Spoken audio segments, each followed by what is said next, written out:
All right. So we are now live. Hello, everybody who's watching this in the future. At the moment, Joshua and Chris, there are 0 viewers, so we're going to have to wait a few minutes to see for people to come that we can talk to, okay? And I'm going to redo my name because it disappeared. Are you saying that Google forgot who you are? How is that possible? Yeah, I'm sure they have. I'm sure they have more than my name saved in their databanks.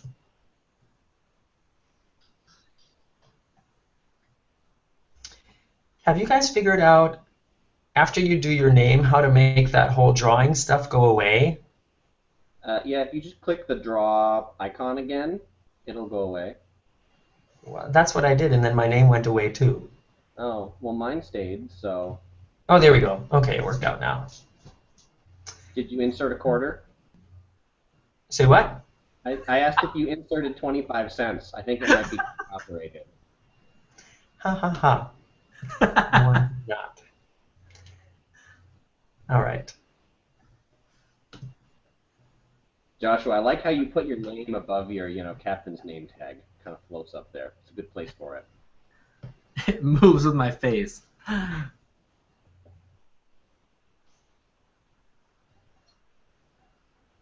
So we have a few viewers now. Hooray! Yay! And I can see us on the YouTube feed, and it's everything that just happened like 3 seconds ago. It's so confusing.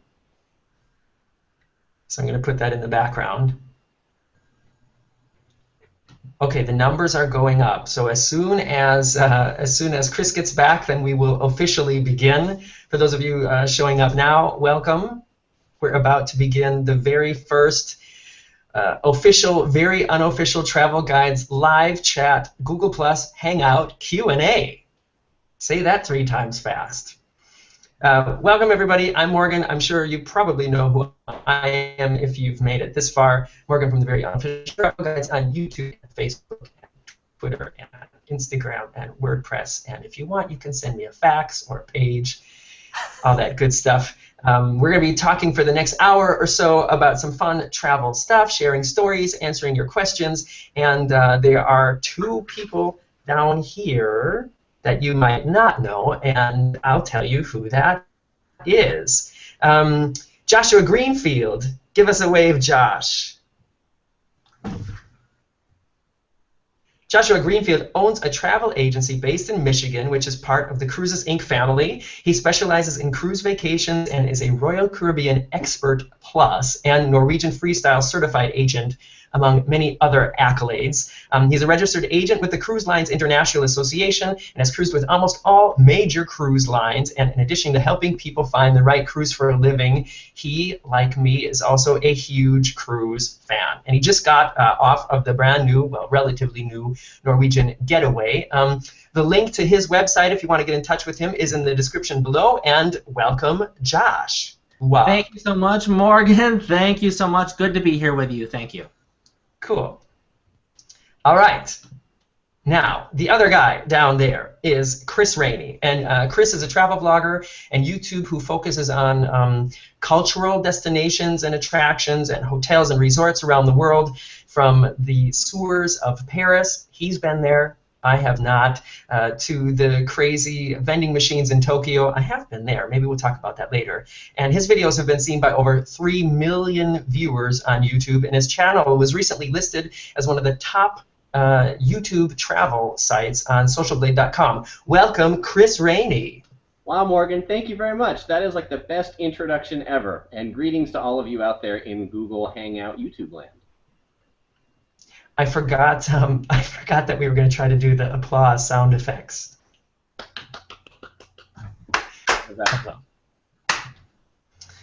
Okay, so I'm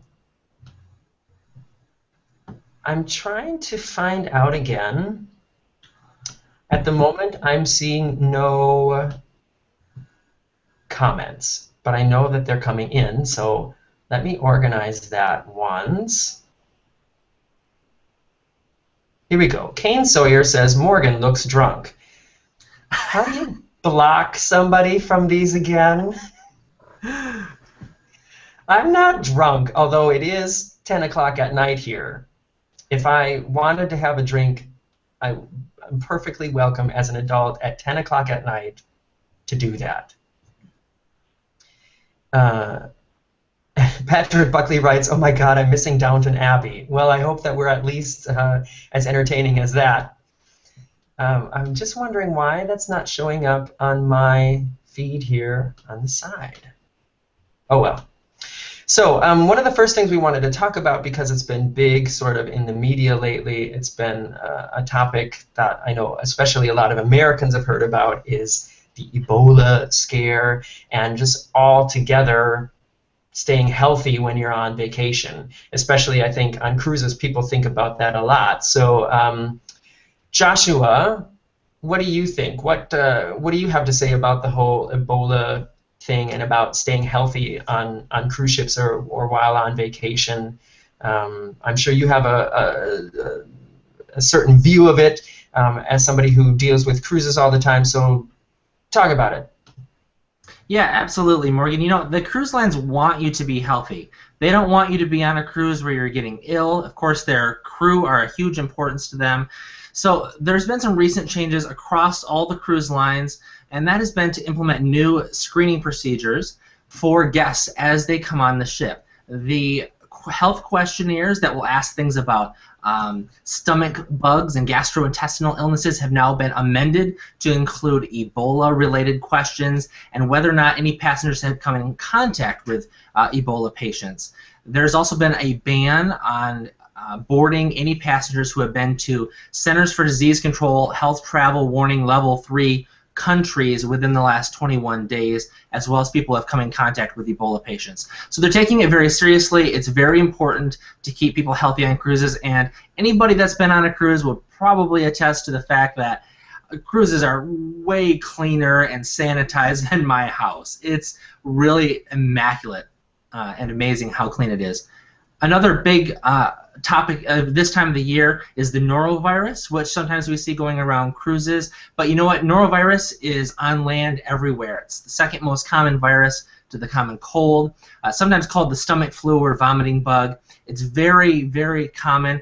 The statistics are that you are about 1 in 12,000 to get it on a cruise and about 1 in 15 to get it on land. So when it comes to the cruise industry, they take it very seriously. When you see outbreaks on the news, it means that more than 3% of the passengers and crew have been ill, which means usually a 3,000 passenger ship, 90 people were sick, or perhaps a little more. So it's something to consider, to be very conscious about washing your hands. And before you eat, my mom likes to eat bread with her fingers, and it just drives me crazy. I'm eating it with a fork, if I eat it at all. So it's just bread with a fork? It's, hey, you do what you can to stay healthy. That's true. I guess if you look at it that way, I understand what you mean. After I slather the butter all over it, that's the key. But for some people considering travel protection or insurance, if they were to get ill, so they get reimbursed for their cruise or worldwide assistance, that might be valuable. But listen, you have a better chance of getting sick doing martini flights with Morgan on the Norwegian Epic than you do getting Ebola or norovirus. I have no idea what you're talking about. See the link below. Chris, what do you think as a fellow travel fan and somebody who travels a lot for work? What do you have to say about staying healthy and things like that on vacation when you're out and about? Yeah, and so first I'll start, because we were talking about Ebola, and I'll say that I think, this is a little bit of an Ebola hysteria. One of the things I thought was really interesting was this kind of picture that went viral, and I don't know if you guys can see this, but this is actually a picture of somebody at Dulles Airport that was wearing a hazmat suit, no doubt to protect himself against Ebola. So I was considering getting one of these, not to fly, but it'd be a good Halloween costume. I went to the Center for Disease Control's website to prepare for this hangout and look at, hey, what are the #1 things that affect travelers as they're traveling abroad? And I thought it would be getting sick, but actually the CDC says that the #1 thing that affects travelers abroad for death-wise is actually motor vehicle accidents. That you're more likely if you're a U.S. traveler traveling abroad to be involved in a fatal motor vehicle accident than you are to actually die from an illness. I think the thing that affects people the most really when they travel is upset stomach, diarrhea. Living here in Southern California, we know it well, especially going to Mexico. People call it Montezuma's revenge if you eat something that's not so kosher. So on the Center for Disease Control's website, they actually kind of list out what they consider to be safe foods and what they consider to be unsafe foods. And so in the safe category, they put hot, fully cooked food. They put dry foods like crackers and bread. So Joshua, you're good there. They talk about drinks in bottles. Then on the risky side, for drinks, they have tap and well water. So I'm one of those freaks that always, like, the first thing when I check into a foreign country is I have to go find a place to buy bottled water. They say avoid bushmeat. So I didn't know what that was, and actually they have a clarification to say bushmeat is monkeys, bats, etc. So avoid those. Those are risky. But what Good to know. Yeah, good to know. Now you know. Something So if I could teach anybody anything today, is that eating bats and monkeys is considered risky. But the one that Hold on, I gotta write that down. All right, good. The one that I was actually quite amazed of in the risky column on the CDC's website was salad. And obviously that's because lots of things can live on salad. It might not be washed all that well. So for you meatitarians that are eating hot meats, that's good. But cold salad's not so good. So stay healthy, avoid the salad, drink your water in bottles, eat lots of meat and bread. Good advice. Yeah, I'm somebody who actually eats a lot of salads, and you don't think about how that's actually a food that's not really prepared. So yeah, I can understand how that could be risky, I guess. And yeah, another thing, as somebody who's a big fan of roller coasters like I am, I know that for people who say they're afraid of their safety when going on roller coasters, I know that statistics say that if you ride in a car to the amusement park, your chances of being seriously injured on your way to the amusement park are like exorbitantly larger than there's a chance that you will get hurt on any ride in the park.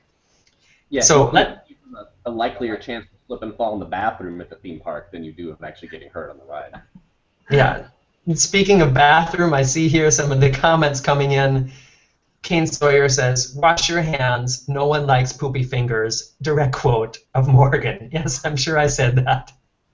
I think I said that in one of my in that rant video I did. For those of you who don't know, I the beginning of the year, sometime in the cruise, left Miami, Barcelona, and at about the 10th day, I was getting really annoyed with certain things, and I made this rant video. And one of the things I ranted about was that I saw so many people who didn't wash their hands, and I'm sure that that quote comes from that video. Am I right, Kane Sawyer?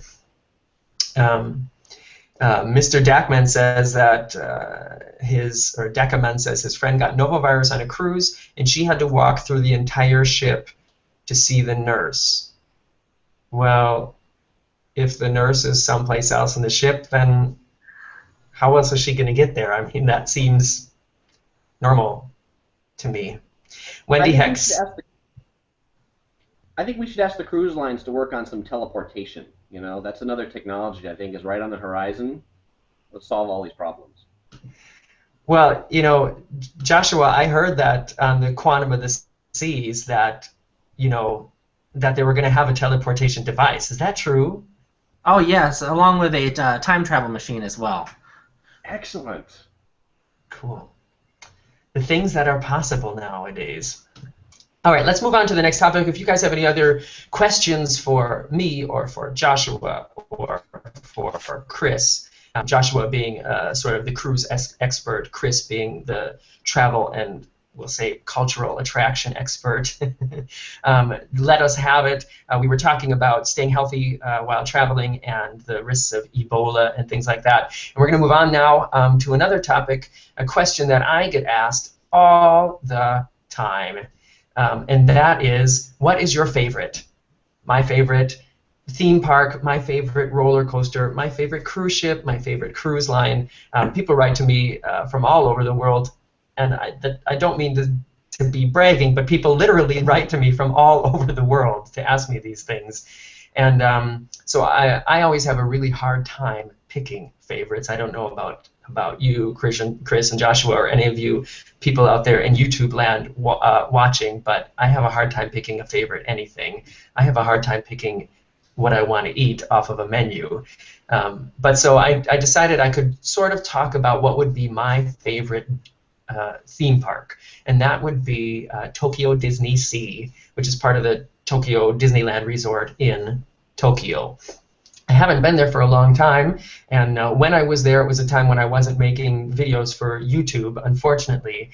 But yeah, if I had to pick one favorite amusement park that just blew me away more than any other experience, it would definitely be Tokyo Disney Sea. Not only because it's just cool to be someplace so far away in a culture so rich as Japan, but then there are so many things in Tokyo Disney Sea that so many attractions that aren't at any other Disney park or any other theme park in the world, and it's just such an immersive experience. I can't imagine that there will ever be a theme park built or constructed and designed that well. So there, I picked a favorite amusement park, and Joshua, what do you think? What's your, if you had to pick a favorite cruise ship or cruise line, could you do it? You know, I used to be a brand loyal person. My first 3 cruises were on the same cruise line. 2 of them were on the same ship even. But you know, being a travel agent, I get to experience all these different cruise lines, and I have to say that it's whatever mood I'm in at the time. It's if I'm looking for great nightlife and the party life, I hit up Carnival. If I'm looking for something with action-oriented activities like ice skating rinks and big production shows, I do Royal Caribbean. If I want the freestyle, like relax, don't have to dress up, eat whenever I want type mentality, I hit up Norwegian. If I'm feeling as old as Morgan, I'll go on a Holland America Line cruise with my seasoned citizen friends. And so there's just so many to choose from. I'm searching for a weapon that would work over the internet at the moment. You know, but if I had to choose, I would probably say Hairspray on the Oasis of the Seas was an amazing Vegas-style full-length production. It was powerful and rich and awesome. The Burn the Floor high-energy dance show on the Norwegian Getaway is awesome. And the restaurant Paulo, P-A-L-O, $25 cover charge on the Disney Magic. Just when I thought cruise food couldn't get even better, all the North Italian handmade food in Paulo, impressive, impressive. Weak. I asked you to pick one favorite. I did it, and that is an accomplishment. And you just blabbered on and on and on about a whole bunch of great things. Yeah. Well, okay. So I have a question for you here from Ray Stickler. Ray wants to know, he's visiting the Cayman Islands in March. How big are the tender boats? They're big enough to get you to shore. Usually in Grand Cayman, you're going to be using your cruise ship's tender boat. So when you get on your ship, look how big they are, and that would be how big it's going to be to get to Grand Cayman. When I was in Grand Cayman, it was all our own personal tenders. In Belize, they have a company that tenders from your ship, but in Grand Cayman, I believe they're still all running from your cruise ship.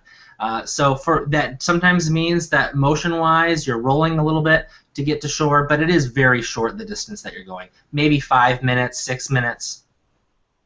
Cool. So if you're just turning in, welcome to the first official, very unofficial Travel Guides Live Chat Google Hangout Q&A. I'm Morgan from the Very Unofficial Travel Guides. You can see Joshua from Joshua is a cruise specialist here from Cruises from the sorry, I'm getting confused. He is a registered agent with the Cruise Lines International Association and can answer any of your questions about cruising. And this other guy here is Chris Raney from Yellow Productions. He also has a travel channel on YouTube, some really great travel videos seen by over 3 million people. And at the moment, we're talking about our favorite. So, Chris's turn. Chris, do you have a favorite like cultural attraction, something maybe off the beaten path that people might not know about or think to visit when they are on the road? Yeah, I do actually, and so I'll tell you what it is in a moment. But I first want to play off Morgan's favorite theme park, and so I'll say my favorite country to travel to is actually Japan. I've been to Japan a number of different times to Tokyo. Actually, on my last trip to Tokyo, I let Morgan know I was going, and he was like, "Chris, you have to go to Tokyo Disney Sea. It is the best theme park ever." And so I have to say I agree with Morgan, but I'm going to say I like the theme park for a different reason, and that is the mascot of the theme park. So most people, when they think of Disney, and I live here in Southern California, annual passport member to Disneyland. I go all the time. I think of Mickey. But at Tokyo Disney Sea, the mascot is not Mickey. It's Duffy, the Disney bear. So I'm gonna try this iPad hold-up thing again. And so I got a picture here of Duffy, the Disney bear, and It works. Billy May.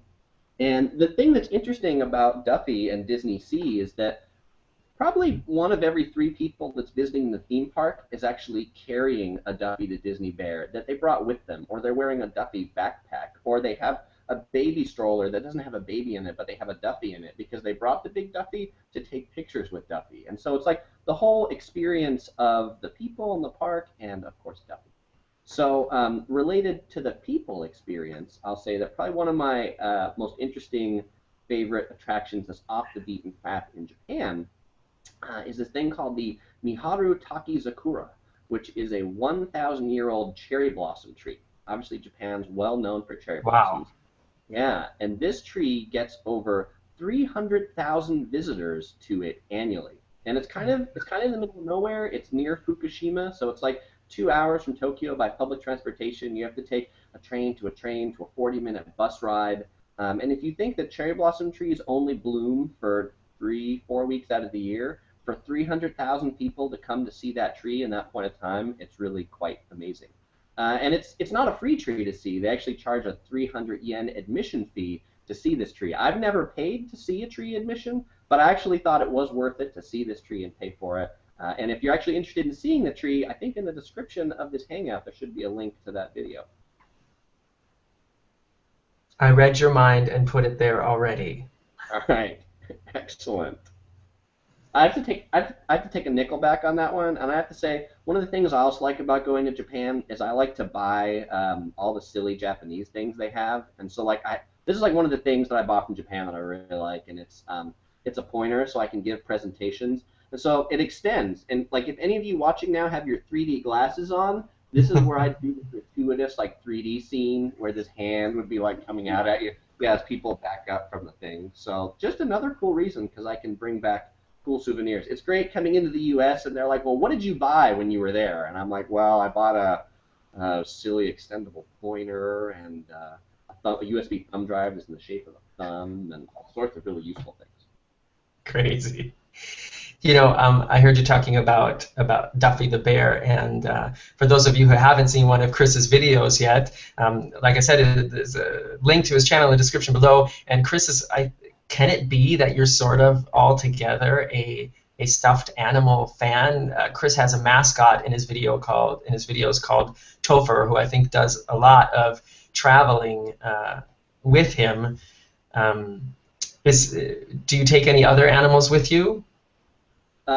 So that's a good question. So I have Topher, he travels with me, and so for people who don't get the association between this panda and me, so my name is Chris, as this little thing that's floating in front of me says. And so this panda's like my alter ego as a brother, so his name is Topher, and if you take Chris and you put Topher next together, then that makes Christopher. Yeah. It all makes sense now. It all makes sense.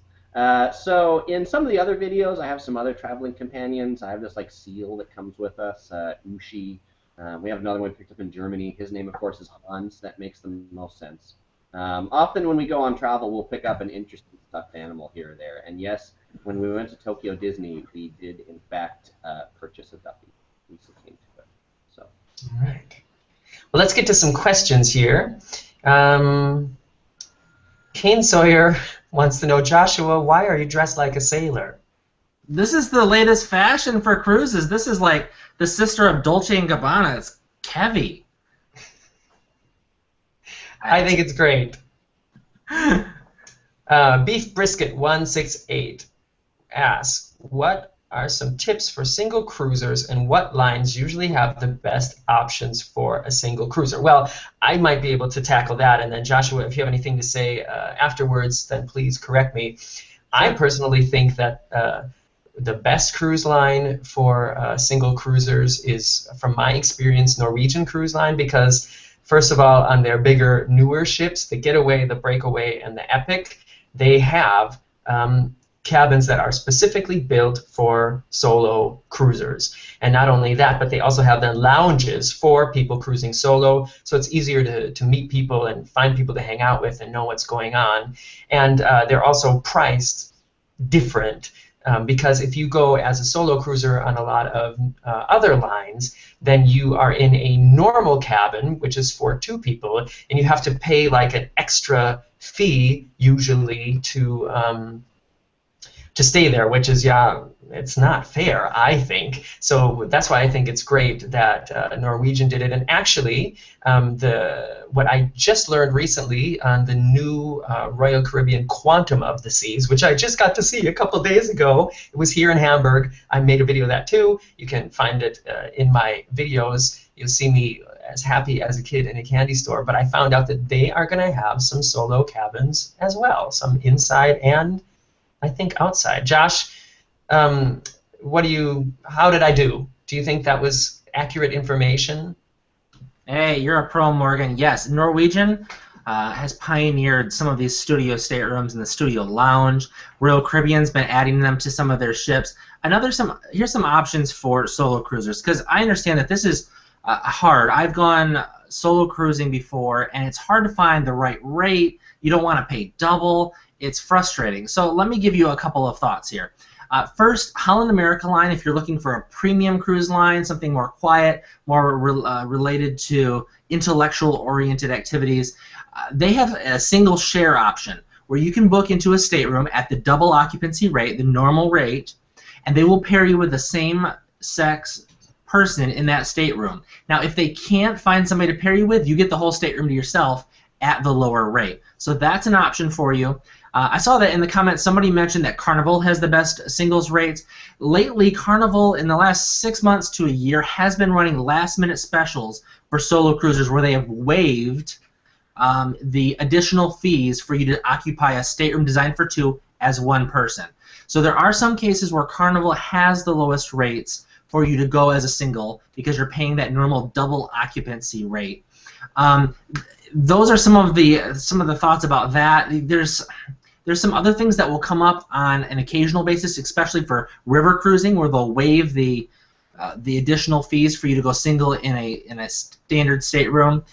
But it's important for you to work with an agent that can tell you your options across all the cruise lines, so that you know the best one to go for. Otherwise, you're going to pay far more than you need to pay to cruise solo. Was that like sort of a what is it called, a subconscious plug for getting in touch with you when this chat is over, perhaps? Hey, whatever works. I'm just get the people the best rate. That's what you got to do. Going on a solo cruise, you don't need to pay more than you need to pay. No. And I also think that's another great reason to work with a travel agent, is because they always know the best deals, they know what's going on, and also, from my personal experience, if something happens, if something bad happens, or you get some really terrible service, or you might have to cancel or something, you can just give all that responsibility to the travel agent, and they'll do their best to take care of it for you. That's sort of also what they're there for. So that's another great reason to work with a travel agent, I think. Yes, sir. We are your advocates, and you're going to get the same rates whether you book with a cruise line or a travel agent. Sometimes they're lower with travel agents with additional perks, and so we're here to be your advocate and to tell you what's going to be best for your travel dollar. It's like your concierge service and your value interpreter. Very good. All right, looking at some other questions here. Wendy Hicks. Hi, Wendy. Happy birthday. Wendy is somebody who's very active on my Facebook page, so that's why I know it was her birthday recently. Wendy asks, how is Disney in Tokyo set up? Are there hotels on property? Well, the Tokyo Disney Resort is probably a little bit bigger altogether than the Disneyland Resort in California. There's two parks, the Disneyland Park and Tokyo Disney Sea, and there are, I think, two or three official Disney resorts right on the property, and they are ridiculously expensive. But you know, there is I think it's called the Miracosta Hotel, which is over the gates, over the main entrance of Tokyo Disney Sea, which is an amazing hotel. And then, of course, you can pay another extra $600 a night probably to have a view inside the park, but that depends on your budget. And, of course, if you're in Tokyo, there are so many places to stay close by for probably less than a quarter of the price of what it would cost to stay at a Disney hotel. But you know, if you're into all that magic and stuff, then and you have the budget, then why not? Chris, when you went to Tokyo Disney Sea, did you stay at a Disney hotel or where did you stay? No, we actually stayed in Shinjuku, and we took the train from there to Tokyo Disney Sea. I think one of the things that's actually kind of cool about Tokyo, the Tokyo Disney theme park, is it's really set up for public transportation. So, you know, obviously if you come to Disneyland in Anaheim, you have to, if you're staying off-site, you have to drive and you have to park, and that takes up a whole bunch of time. But in Tokyo, it's pretty easy to stay near like downtown Tokyo and then just take the train in for 20 minutes. So that's what we did.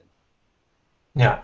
Oh, and you know, one weird thing about Tokyo Disney is you can take the city trains, like the underground and other sort of longer distance trains to the Tokyo Disneyland stop, and then you can take the monorail from there to the parks, but you have to pay. The monorail isn't free, which is that was so weird for me. And my friend who lived in Japan at the time explained to me it's because, if I remember right, it's because if you don't pay for it, then you're not insured on it. Do you know, Chris, is that the case? I had no idea that's why, but that's very interesting. And I kind of had the same perspective that when I got there and I got off the Tokyo train and I got onto the Disney train, it was like, oh, you have to pay a ticket. But if you have like one of the Tokyo like IC cards for riding the metro, you can just tap that to get on the Disney monorail too. Yeah. It just was interesting to me that because, you know, the monorail in Florida, of course, and in California, if you have a theme park ticket, then it's free. Right. So people out there in YouTube land, tell us about your favorites. We're looking now for your favorite cruise ship, your favorite theme park, or your favorite off the beaten path cultural or tourist destination. Let me see here what people are saying. Ray Stickler asked Morgan, since you speak German, how do you pronounce the Kummelwerk sandwich from the Park Cafe on RCL ships? Well, I've never seen that before. Well, if you spelled it correctly here, then it's Kummelwerk. So pretty much like you'd say it anyways, except the W-E-K at the end, the Germans would say Weg, Kummelwerk. I've never had that. That's a cool sounding sandwich name. Joshua, have you had the Kummelwerk sandwich? Do you know what's on it? Because I had a sandwich, but there's no way that I would be able to remember how to say that. No, Ray, tell us what's on there so Joshua can identify if he has consumed it or not. I had something in the Park Cafe. I'm just not sure if it was that one. Wendy Hicks says she totally agrees about using a travel agent. Good, Wendy. Love you. Great Love you. Yeah. Let's see, what else have we got here?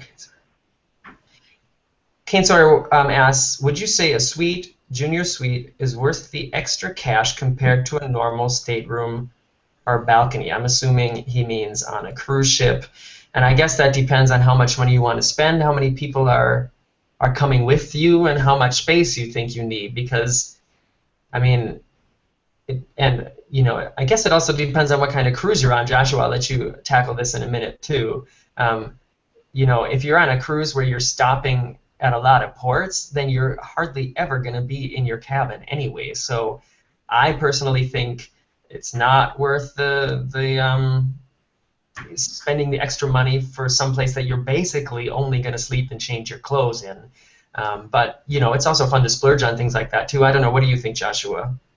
Well, the Junior Suites is a stateroom type specifically on Royal Caribbean. They're named something different on every cruise line. So assuming that Kane is talking about Royal Caribbean, the Junior Suites can be different than the balcony in that it's going to be a larger stateroom. So you're going to have more space to roam, as well as have some value-added amenities like in-suite, coffee, and tea. It really comes down to how much you want to spend, like Morgan, and how much room that you need. For some people, if they have 4 people in a stateroom, a standard balcony stateroom, that's a tight squeeze. So perhaps a junior suite would be valuable in that sense as well. But then it also might have something to do with your style of vacation. So if you're on Royal Caribbean, it's a family cruise line, and maybe you need to have your own private escape away from everybody, that you want to have your serene private sanctuary, then maybe you want to invest more in your stateroom, because this is where you'll spend time on your balcony, enjoying the sea view. So it kind of depends on how you see your stateroom. If you're just there to sleep and get dressed and to freshen up, inside staterooms are very value driven, and that might be a better option. Cool. All right, so keep those questions coming. We've got some favorites coming in here. Patrick Buckley says he loves Dubai and also loves Celebrity Cruises Solstice class ships. Yes. Kane Sawyer writes LAG. Is that, I'm not sure what that pertains to. Oh, Ray Stickler says that this sandwich that he was talking about is like a roast beef sandwich. Does that sound familiar, Joshua? Oh, yes, those are awesome. I had those like every day on the Oasis of the Seas. And it has some sort of mustard on it. They have a huge, big hunk of meat they slice it off of. It's awesome. I would highly recommend it. 2 things that I cannot stand, meat and mustard. So, more for you all.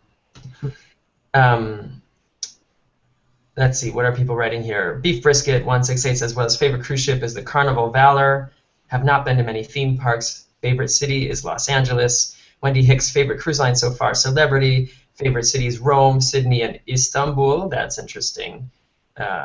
Wendy Hicks writes, Russia was very different. Kane Sawyer, cruise line P&O, Thorpe Park, UK, and Pompeii was great. Kane, I've been to Thorpe Park twice. First time I had a great time, and the second time it was during some school holidays, and it was ridiculously crowded, and we were there for the entire day, and we only got on 3 rides because the lines were just so long. So I have sort of a bad taste in my mouth about Thorpe Park. Kane also writes, Latvia was good. Istanbul was also a great place. So yeah, so that's 2 times people talking about Istanbul. Interesting. I've never been there. I've been to other cities in Turkey, but not to Istanbul. Patrick Buckley also loves Thorpe Park. Have I been on the Swarm? No, the last time I was there, the newest ride was the Saw roller coaster, which was fun. He also likes P&O. Pompeii was too hot. Well, yeah, if you go in the summer, it's hot, of course, especially as I was being dragged around by my Latin teacher. Okay. Wendy Hicks says, I should say my 2 JS, Junior Suites, I got excellent deals on the Mariner and a Sky Suite on the Celebrity Equinox. Oh, cool. Mr. Dackman's favorite destination is Miami, or Mammy, as he wrote first. Chris. Yes, I had a question for Beef Brisket out there, and he said he loves Los Angeles, or Los Angeles is his favorite. So I actually live just south of Los Angeles, and so I was curious, Beef Brisket, why was Los Angeles your favorite, and where'd the name come from? Do you love beef brisket, or what? We're talking about roast beef sandwiches. Yeah, I actually asked him a question. I did one of these chats spontaneously last weekend just to see how it worked, and Beef Brisket was there as well, and I asked him about his name, but I'm sure he'll tell you about it too. Yeah, that's a good question, Chris. Asking when somebody says Los Angeles is their favorite city, Los Angeles is gigantic. So what kind of things do you like to do in Los Angeles? That's probably an interesting question. You guys keep writing in about those things. I'm Morgan from the Very Unofficial Travel Guides. I've got Chris Raney here from Yellow Productions. He's a travel vlogger and YouTuber making great videos about travel destinations around the world. And Joshua Greenfield, who is a cruise expert and fanatic and also a travel agent who can help you pick out the right cruise for you. Moving on to the next topic. getting a good deal. I think anybody who travels always tries to find the best deal. I don't think I know anybody who just says, "Oh, let's try to spend as much money as possible on vacation." And if you do, I think we need to hang out more together. So get in touch. But so yeah, I thought maybe we could just talk a little bit about the things that we do when trying to stay on budget and get a good deal for traveling. And I'd like to hear if any of the people out there watching have any good tips that we didn't talk about. So I guess I'll go first. And I made a video about this a while ago called "Travel Secrets That You Need to Know." And the thumbnail is me doing something like this. And I think one of the biggest tips that I give people is to pick what you want to do way in advance and then search through the whole year until you find the time when it's the cheapest to do it, and then sign up for your vacation days or your holiday. Because I think a lot of people do it the other way around. They sign up for their holidays, and then they try to make their plans, and that's a good way to end up spending more money than you have to, because the prices for things fluctuate so greatly during the year, especially like for some place like Las Vegas or Miami. In Las Vegas, there's all these big conventions and things like that in town, and if you go to Vegas during a big convention like the porn convention or the rodeo, then rooms are hundreds of dollars more, and on the weekends as well. So that's one tip I can give you. I guess another thing is if you want to have a lot of money to go on vacation, then don't have kids, because kids are really expensive. And then you're not just paying for 2 people, you're paying for 3 or 4 or 5. So yeah, one of the best things you can take with you on vacation to save money is probably birth control. How do you like that? Joshua, what do you think? What are some things that people can do to or should I go to Chris first? No, I was just laughing. I was laughing out loud, so you could send it to Josh. Gotcha. Yeah, Morgan, and hey, Wendy, I saw your comment about the Junior Suite versus the Sky Suite. Can you tell me what you thought the differences were between those two, and which one perhaps that you liked better? Because I know they're different cruise lines. But back to the best deal, let's just talk about getting the most for your travel dollar. There's some things that people love about cruising, and this is what I love about cruising, is that you're looking at it including 5 major areas of your vacation in one cost. You're looking at most food. We say most because there will be opportunities for you to spend more if you want to buy a premium restaurant aboard the ship. Some drinks, that's non-adult beverages, non-carbonated beverages, things like juice in the morning, iced tea, water, standard coffee, lemonade. And then you include your stateroom lodging, you have your entertainment, and then ocean-going transportation to exotic locations. So it's all wrapped into that one price there. Now, some cruise lines are starting to add all-inclusive packages. Norwegian has one called All In. All the major cruise lines now have unlimited adult beverage packages, and these might add value to your cruise, especially if you're going to hit it hard drinking for 7 days or however many days you're going. The unlimited drink packages will allow you up to 15 drinks per day. On most cruise lines, they're usually about $55 per person per day, and every adult over 18, over 21 in the stateroom has to purchase that package, so you won't be sharing that. So you'll be drinking a lot on the cruise if you do those packages, but it's a way to control your costs on vacation. We talked about solo cruising and how to get the best value there. Here's a tip, an agent tip for you. There are some real good steals out there for cruises. I would consider a steal for a contemporary cruise line like Carnival, Norwegian Cruise Line, or Royal Caribbean to be between $40 and $60 per person per day. So if you thought cruising was for the rich and famous, nope. It's really, really value driven. $40 to $60 per person per day before taxes. That would be considered a steal. And these are out there. I see them all the time, every day. That's your agent can help you find that. and maybe get you some extra goodies as well. A couple of tips that people usually don't know about in terms of getting the best price is that if you're military, there are some cruise lines that will treat you better than some other cruise lines. For instance, Princess Cruise Lines will give you $250 onboard credit for a 14-day or a longer cruise just for being a military veteran, and you can prove it with a DD-214. Dang, I didn't know that. You want to join the military? I think they won't take me anymore. I'm too old. Well, you know. If you're an investor, you might consider a shareholder benefit. If you invest at least 100 shares with Carnival Corporation, right now that's about $3,850 if you are invested with them. For each of your cruises, you're going to get $250 onboard credit, and that's for all their cruise lines within their brands. So that's Carnival, Holland America Line, Princess, Seabourn, Cunard, Aida, Costa, Ibero, P&O. There's a ton of cruise lines.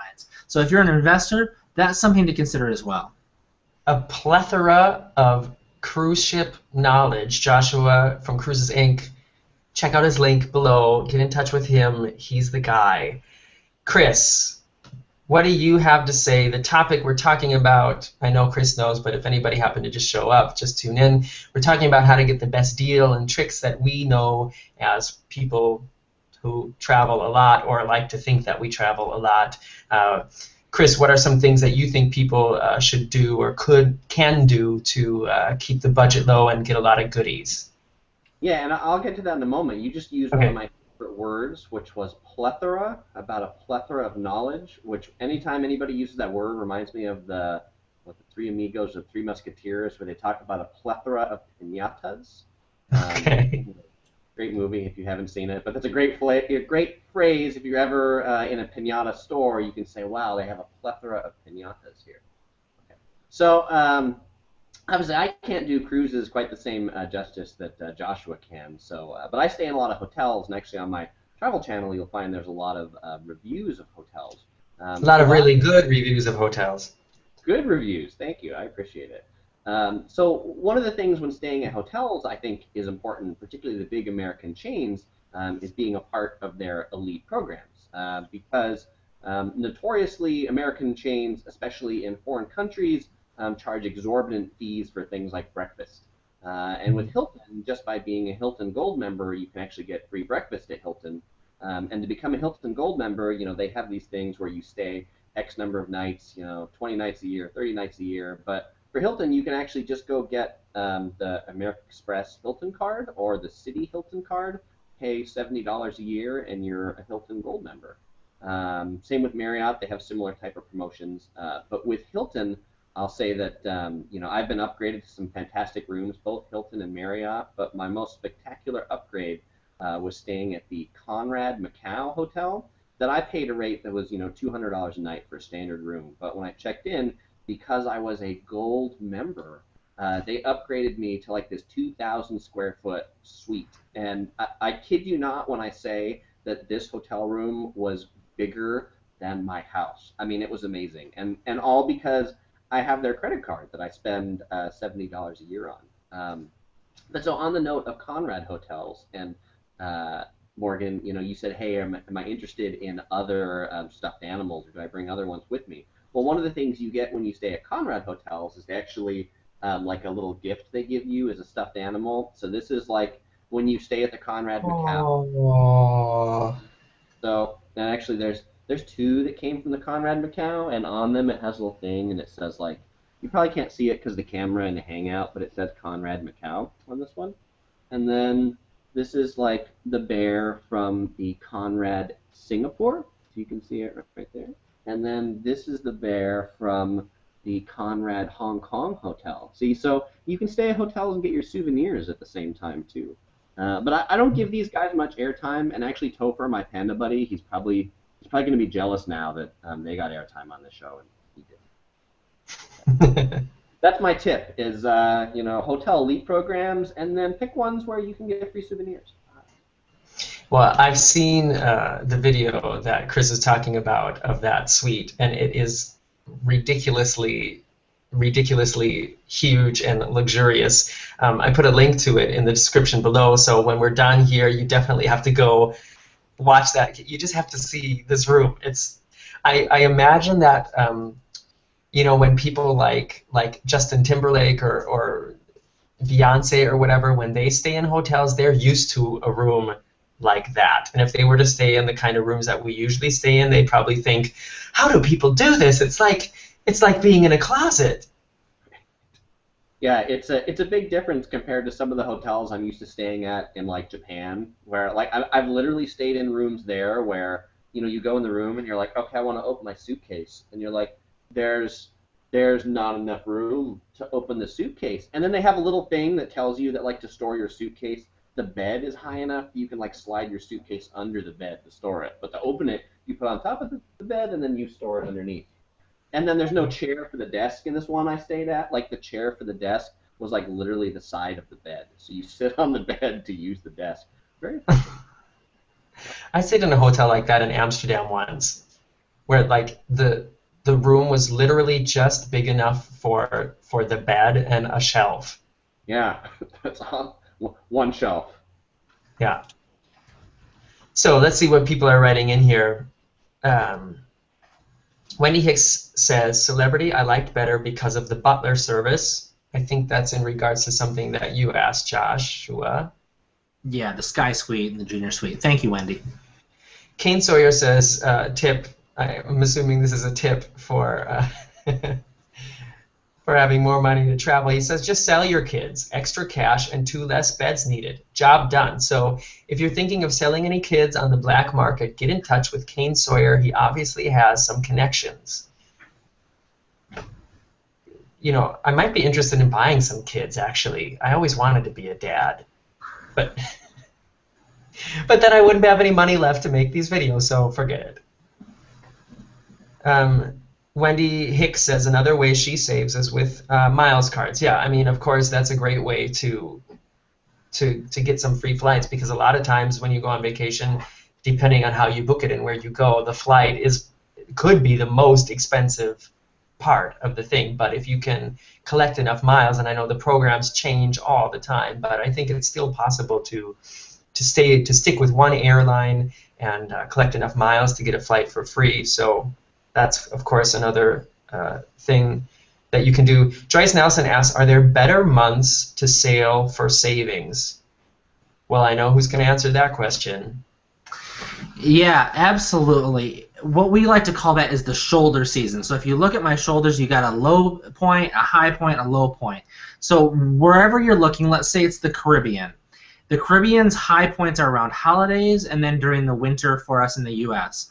So if you go to the Caribbean at the end of November, beginning of December, when they bring the ships down there, or most of the ships, you're going to look at a lot lower rates than you are at the end of December during Christmas. It'll drop again at the beginning of January. It'll pick up, and then it'll drop again right before they leave the Caribbean.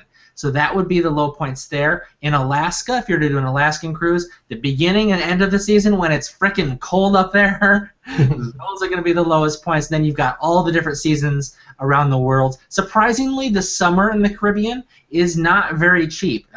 There's not very many ships down there, but who wants to go to the Caribbean in the summer? It's hotter than the surface of the sun. I love that kind of weather. That is hot. Like, what kind of sunscreen do you need for that sort of weather? A lot. Chris, have you ever been any place ridiculously hot like that?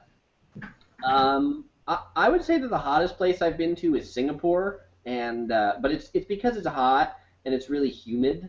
So it's like the kind of place, when it's hot and humid that you're like, and I'm used to wearing cotton shirts, and it's like you go outside and you're outside for like 5 minutes, and it's like, my friend goes, Chris, you're all sweaty. Were you just like running a mile? And I'm like, no, I was like peeling an orange. That's why I'm hot. I know exactly what you mean. I can relate to that because the one time I was in Tokyo, I was there for a week, and it was in the beginning of August, and it was so uncomfortably hot and humid that I was going to a different amusement park almost every day. I was staying with my friend at his little apartment. Can't remember the neighborhood it was in, but to walk to the train, it was only like like 4 or 5 blocks to walk to the train, and we were getting up early sometimes, like at 6 o'clock in the morning.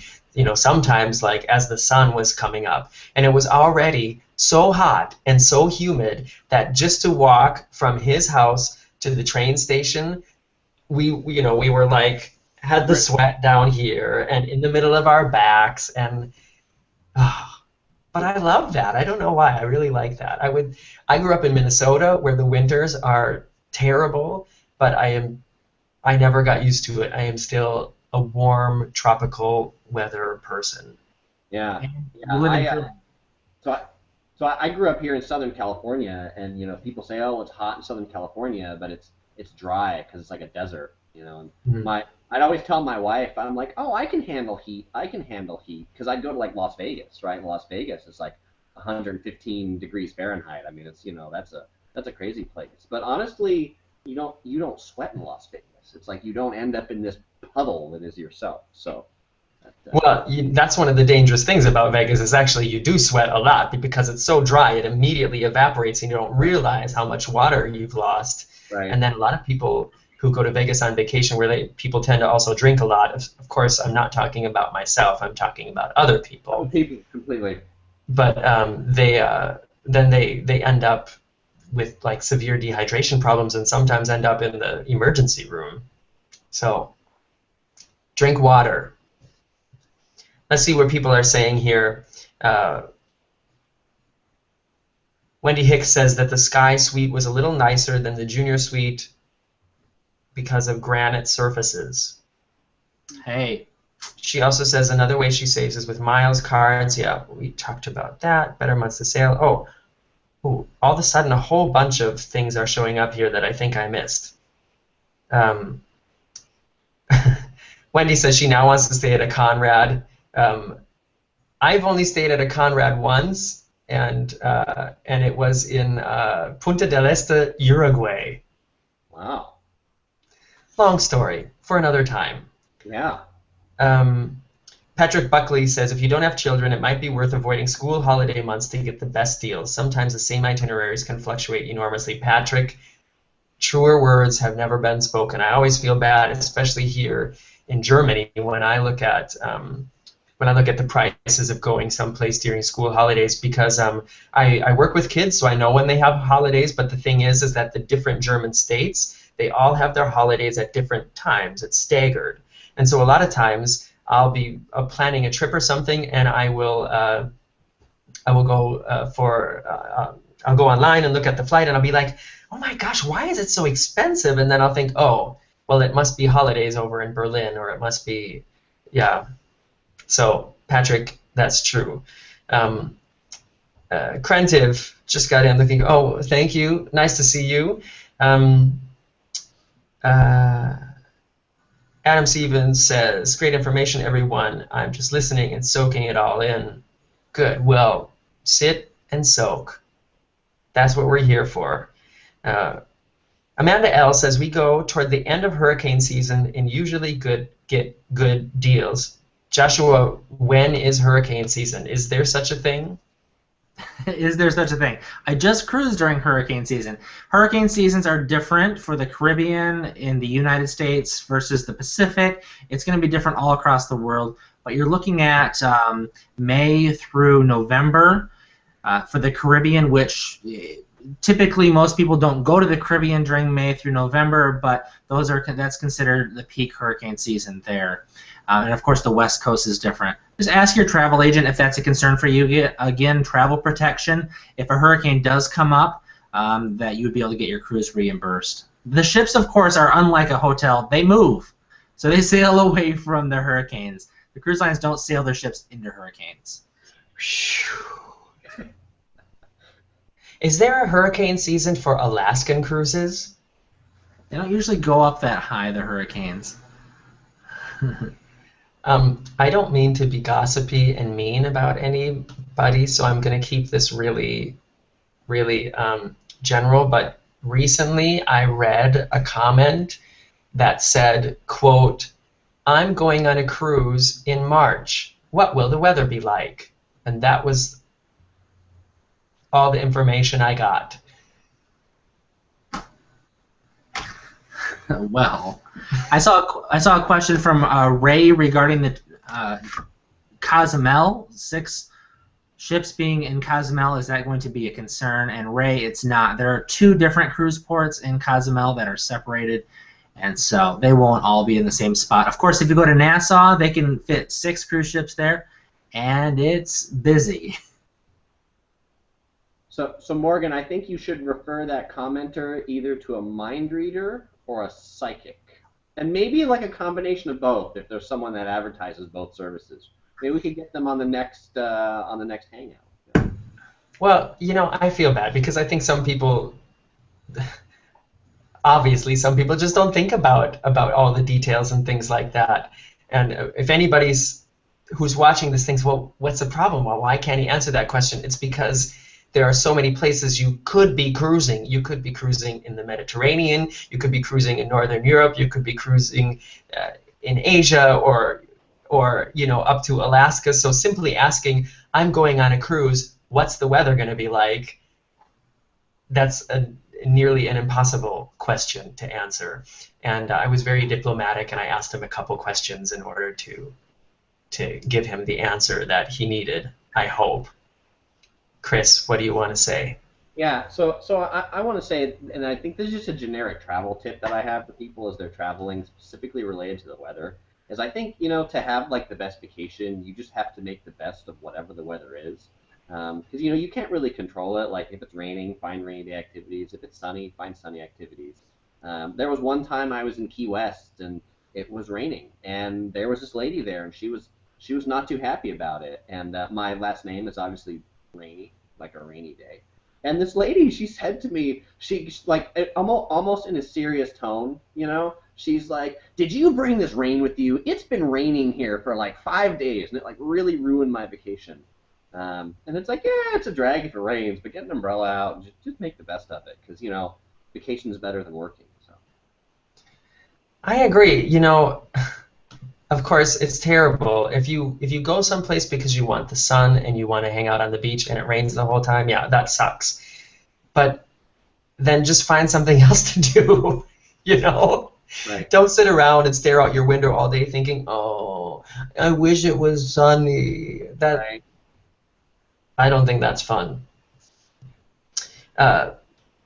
Kane Sawyer asks if I love dripping in sweat. Well, I know why you're asking that because of what I said before, and it's not that I love dripping in sweat.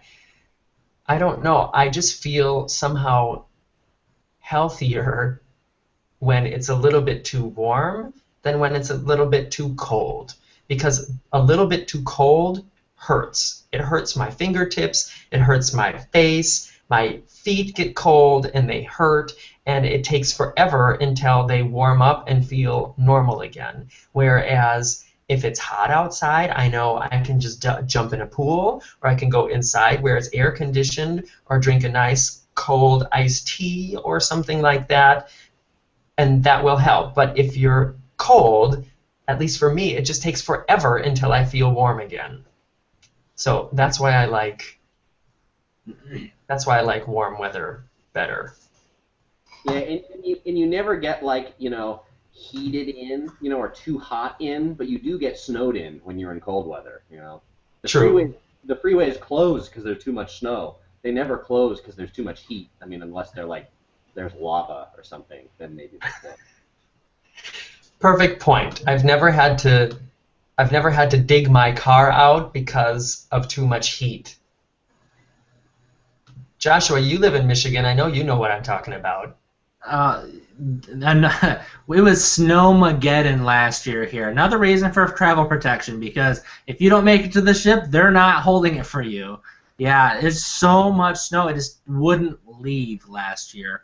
But hey, another reason to go to the Caribbean or somewhere warm in your country when it's cold out, because it breaks up that depressed state that we get into in the winter. Highly recommend it. So we've been online for almost an hour now. Time flies when you're having fun. You know me, I'm Morgan from the Very Unofficial Travel Guides. I'm here with Chris Raney from Yellow Productions, another travel vlogger and YouTuber, and Joshua Greenfield, who's a cruise expert and travel agent. we'll keep the lines open for some more questions. Ask us about anything you want for about the next 5-10 minutes, and then we'll wrap it up. Let's see what else is going on here. Chris, Joshua, do you have any questions you want to ask our viewers?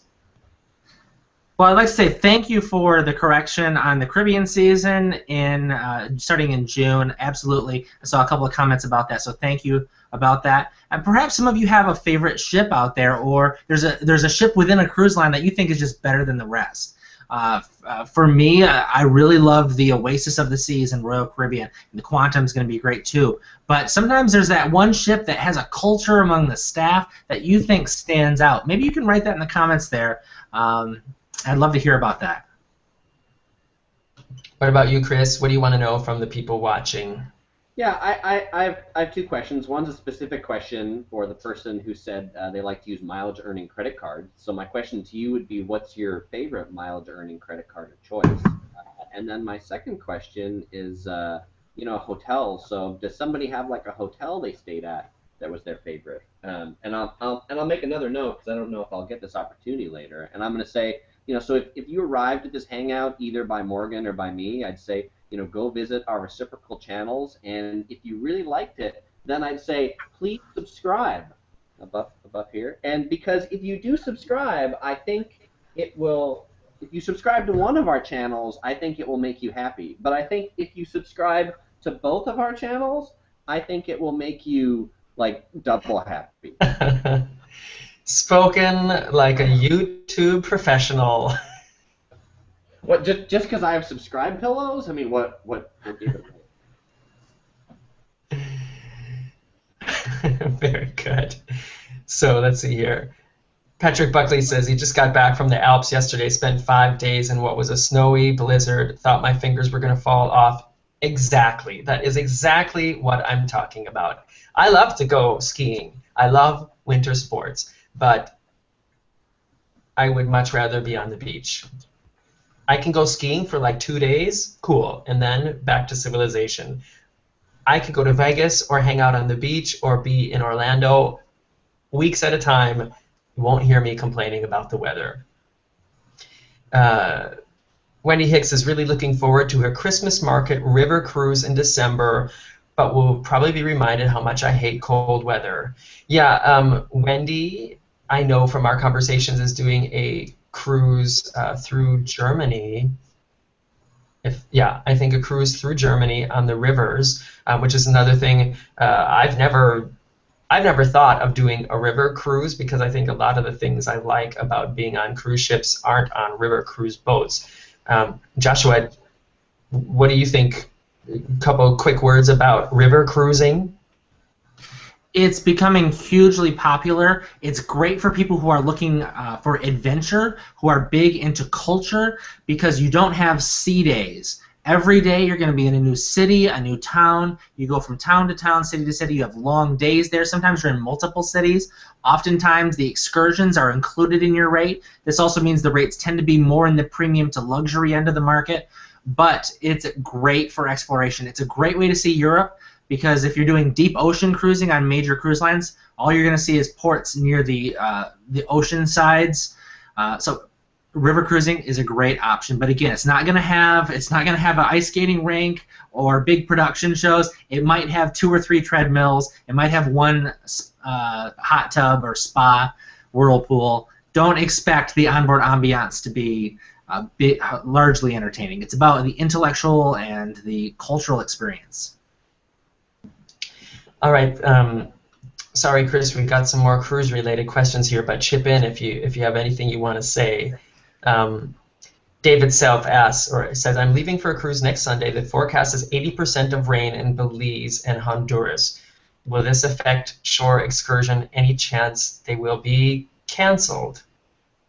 I think it depends on how bad the weather is and what the excursion was. What do you think, Joshua? Exactly right. If the excursion is a shopping excursion, not likely it's going to be canceled because it's an indoor experience. It really depends on your tour operator. If you purchase your shore excursion through a travel agent or through the cruise line or through a third party, they're all going to have different terms and conditions. So just watch those. But in general, I would say, now again, check with your tour operator. In general, if there is inclement weather and the excursion is canceled, they'll typically reimburse you for that, or if your ship misses the port because of inclement weather. Cool. Chris, here's a question from you, or for you. From Beef Brisket, he asked, what would be the cheapest way to travel in the Eurozone? I know you've done a lot of traveling in Asia, but do you have any advice for traveling in the Euro area? The cheapest way to travel in the Eurozone. That's sort of an like an encompassing question, but I think one of the great things about travel in Europe is like public transportation and trains and things like that. And as an American, we often want to go places and like rent a car, and I'm gonna say that like renting a car in Europe is like crazy expensive, particularly if you're someone who wants to drive an automatic car, because automatic rental cars almost don't exist in Europe. I remember, so I don't drive a stick shift, and I was in Germany, in Munich, and I was taking a day trip down to there's like a big castle down there that's like the Disney castle kind of. Neuschwanstein, yeah.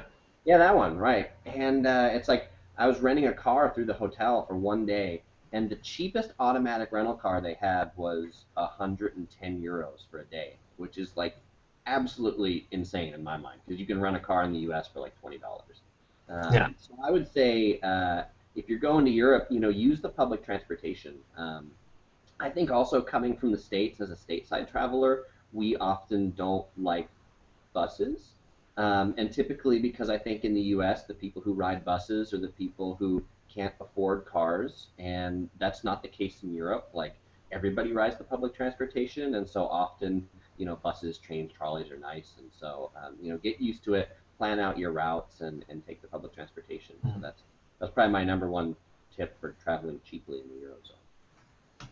Good advice, and I know what you mean about that. I think bus travel has sort of a bad reputation in the United States, like you said, because it's inexpensive, and it could be that then attracts people who have no other way to get around. I have to say, I've ridden buses in the United States. It's also a cheap way to get around in the United States, but definitely in Europe, it's becoming more and more popular, bus travel, especially between the bigger cities. And the reason is because, especially here in Germany, which has a huge network of transportation, you've got Deutsche Bahn, which goes just about any place in Germany, to just about any city, but people are getting so sick of them always striking and not being on time and trains getting canceled, and there are more and more bus companies popping up. And like, for instance, if you are just a normal person without a discount card or anything like that, and you want to take the train from Hamburg to Berlin, it takes about an hour and a half, and it's probably going to cost you, I think, around 70 euros one way. Well, you can take a bus that has Wi-Fi and a bathroom, and you can buy drinks from the driver. Basically all the comfort that you have on the train, even more, because the trains don't all offer Wi-Fi, and it'll cost you 8 euros. So it takes a little bit longer. It takes almost 3 hours instead of an hour and a half. But I think that's another good tip. Chris, what's up? Yeah, so I want to take a nickel back on that one, and I want to say that, and if you are a U.S. traveler that's going to Europe and you are booking trains for some reason, book them from the actual in-country train companies, because there's like Rail Europe and things like that that's here in the U.S., and they mark up the train fares about 3 times. Like, if you're going to Spain, you can buy the tickets for significantly cheaper from the Spanish railways. But one of the things to be cautious of too is that, especially when you're doing the public transportation, a lot of European countries have gone to these like special pin and chip credit cards, and so your U.S. credit cards might not actually work in these countries. So make sure you have plenty of cash, or you have a pin and chip credit card. Good tip. All right, we're going to just take a couple more questions, and then we're going to wrap it up tonight. Chris Evanson wants to know any tips for Southern Caribbean cruises. Well, that's kind of a general question, Chris. Joshua, what do you think? Like 1 or 2 tips? What are popular Caribbean destinations? When we talk about Southern Caribbean, that's different than the Eastern or Western. The Caribbean's broken up into 3 sections. The Southern Caribbean are the ABC sections: Aruba, Bonaire, and Curaçao. Those are the main areas in the Southern Caribbean. My best advice for the Southern Caribbean is to go out of San Juan, Puerto Rico as your embarkation and disembarkation port. Going out of San Juan, you're already down in the Caribbean, and you can usually get 5 ports out of a 7-day cruise, which means you have 1 sea day. On a standard 7-day cruise out of the U.S. going down to the Southern Caribbean, it's either going to need to be 10 days, or if it's 7-day, you're going to get like 2, maybe 3 ports. So if you want the adventure of the Southern, go out of Puerto Rico. Good tip. Got one for you here, Chris. Kane Sawyer says he stayed at the Thinggold in Iceland. It was lovely, right in the center. Great city, great country. Have you ever been to Iceland, Chris? I've never been to Iceland. That sounds like something I'll have to put on my list. Now I know a good hotel to stay at. There you go. Oh. Wendy Hicks says, Capital One venture combined with a savings account that earns miles. A savings account that earns miles, nice. I also have a City Advantage card, and every time I threaten to cancel, they give me bonus miles, so I'm working on those. Good job, Wendy. Yeah, those miles. Yeah, that's a good way to do it. Is the threat to cancel is sometimes they'll waive the annual fee. You know, they'll give you extra miles. So good strategy. I'll have to check out the Capital One savings account that earns miles too. Thank you. You know, Wendy, I think I just need. I'm not sure I understand. I need a little more information. So if you could send me a picture of the front and back of that credit card where all the numbers are really easy to read, that would just help me. Because I don't get it. I saw that Adam Stevens also mentioned, shout out to Adam, one of my guys I've been working with on a cruise.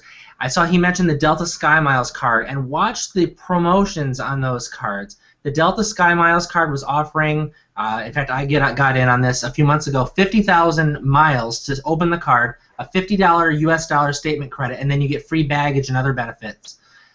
50,000 miles, is assuming that you book during the right times, could mean 2 domestic round-trip airfare tickets in the United States. So that could save you going to a Caribbean cruise $1,200. So that's huge. So make sure you check those out. It's not currently going, but watch them because they change those bonus miles that you'll get to open those cards. So Weber Judy wanted to say hi. Hi, Judy. Thanks for coming. You are a little bit late, but don't worry, because when we're done here, a couple minutes later, this whole chat, this whole Hangout Q&A will show up as a video on my channel, and then you can watch it all from the beginning. Kane Sawyer says, you don't have chip and pin in the US. Well, it's not as common as it is here in Europe. I know that's hard to imagine because it's like everybody has it everywhere here, but yeah, in the United States, it's a new thing. Yeah, I think probably 98% of the credit cards in the U.S. are just signature-based. So like as a U.S. traveler coming with those sorts of credit cards, most of the machines in train stations, subways won't accept them. And actually, even at some like Carrefour or some of the big superstores like that, they'll just go, yeah, we can't accept it because it's a signature-based card. There's a little bit of shade throwing happening here in the comments. Kane Sawyer is the one who asked about the chip cards, and he asked Wendy, do you have Wi-Fi in the U.S. or do you still use carrier pigeons? I think carrier pigeon is actually like a really great communication technology. You know, it's energy efficient, good times. And like, I mean, if you like when you receive an email, you know, like email is so impersonal. Like an email comes up and you're like, but. I mean, Morgan, Joshua, if you guys received a message from me by like a carrier pigeon, like, wouldn't you really value that message? Like, wouldn't that be cool? I would be effing impressed. Yeah, I bet. Because that's a long way for a carrier pigeon to fly. Yeah, I'm bringing that back. I'm bringing back carrier pigeons. That's my New Year's resolution for 2015. Bring back carrier pigeons. Well, you heard it here in the first official, very unofficial Travel Guides Live chat Google Plus Hangout, Q&A. We're going to wrap it up here. If you missed it, I'm Morgan from the Very Unofficial Travel Guides, and you can watch this all again on my channel in probably just a couple minutes. Chris Raney, his information is in the link below. Watch his great resort hotel guides and his travel cultural destination guides on his YouTube channel. He's also on Facebook and all of that stuff. Joshua Greenfield, if you want more information or just want to chat about cruising, you can find a link to his stuff below. Joshua, you have a Facebook page for your cruises as well, is that correct? Yes, you can find me on Facebook at Cruises by Josh. There you go. So if you want to do some more talk about cruising, head on over to Josh's Facebook page. And we're going to sign off here. Thanks, everybody, for coming. And check back. We'll be doing this, or I'll be doing this again. Maybe Chris will be there. Maybe Josh will be there. Maybe there'll be other people. Maybe there'll be more people. Maybe it'll be one of you. Who knows? Maybe we'll give something away. Maybe we'll answer your question. Maybe we won't. It's all a very new and exciting world for me. Chris and Josh, I thank you for being here. And this is me signing off.